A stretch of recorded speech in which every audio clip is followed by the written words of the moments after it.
चीन ने अब तक अगर किसी देश को गुलाम बनाया है तो वो सिर्फ और सिर्फ धमकियां देकर, और अब चीन इन्हीं धमकी भरी नीतियों का इस्तेमाल भारत पर भी करना चाहता है। उसे लगता है कि भारत आसानी से उसके जाल में फंस जाएगा, लेकिन चीन यह नहीं जानता कि भारत अब 1965 का भारत नहीं रहा है। भारत में काफी बदलाव आ चुका है और भारत काफी आगे बढ़ चुका है। अगर चीन को लगता है कि भारत को धमकियां देने से भारत उसके आगे घुटने टेक देगा तो चीन की यह सोच गलत है, क्योंकि भारत भी धमकियों का जवाब देना जानता है। जिस तरह चीन भारत को धमकियां दे रहा है, उसी तरह भारत चीन को धमकियों का प्रत्युत्तर भी दे रहा है। दरअसल दोस्तों, आपको बता दें कि प्रमुख रक्षा मंत्री जनरल बिपिन रावत ने पूर्वी लद्दाख में चीन के साथ गतिरोधक का जिक्र करते हुए बृहस्पतिवार को कहा है कि भारत उत्तरी सीमाओं पर यथास्थिति को बदलने के प्रयासों को रोकने के क्रम में मजबूती से खड़ा रहा और साबित कर दिया कि वह चीन के किसी भी दबाव के आगे नहीं झुकेगा। जनरल रावत ने रायसीना संवाद में अपने संबोधन में कहा कि चीन ने सोचा कि वह थोड़ी सी ताकत दिखाकर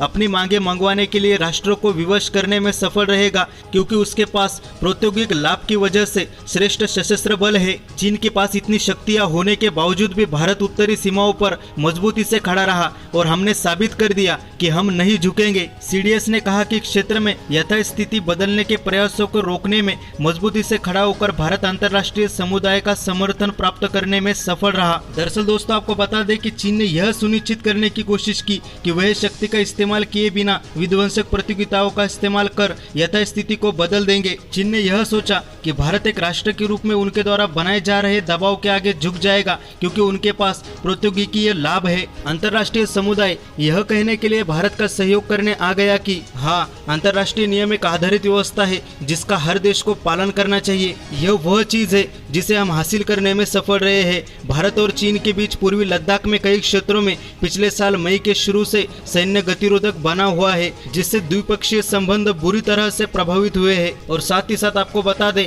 कि भारत के जनरल रावत ने कहा, चीन ने सोचा कि वह आगे आ गए हैं, उनके पास प्रौद्योगिक लाभ की वजह से एक सशस्त्र बल है। रावत ने कहा कि विध्वंसक प्रौद्योगिकी बनाने में चीन सफल रहे हैं, जो प्रतिरोधी प्रणालियों का पंगु बना सकती है, और इसीलिए उन्हें लगता है कि वह थोड़ी सी ताकत दिखाकर अपनी मांगे मनवाने के लिए राष्ट्रों को विवश करने में सफल हो सकते हैं। दरअसल दोस्तों, आपको बता दें कि भारत के साथ चीन वही डाव खेलना चाहता है जो चीन ने अब तक काफी देशों के साथ खेला है। चीन का यह डाव है कि चीन अपनी ताकत को दिखाकर दूसरे देश को धमकाने की कोशिश करता है, यानी कि अपनी ताकत को अगर चीन दूसरे देश के आगे पेश करेगा तो उसे लगता है कि वह देश डर जाएगा, और इसी डाव का इस्तेमाल कर चीन ने काफी सारे देशों को धमकाने का और अपनी ओर खींचने का प्रयास किया है। दोस्तों, आपको बता दें कि चीन का यह डाव काफी देशों के लिए सफल भी रहा। अब चीन इसी डाव का इस्तेमाल भारत पर भी प्रयास करना चाहता है, लेकिन आपको क्या लगता है, भारत चीन के आगे झुकेगा या नहीं? हमें कमेंट सेक्शन में जरूर बताएं, और इसी प्रकार के और वीडियोज के लिए चैनल को सब्सक्राइब कर बेल आइकन को क्लिक कर ले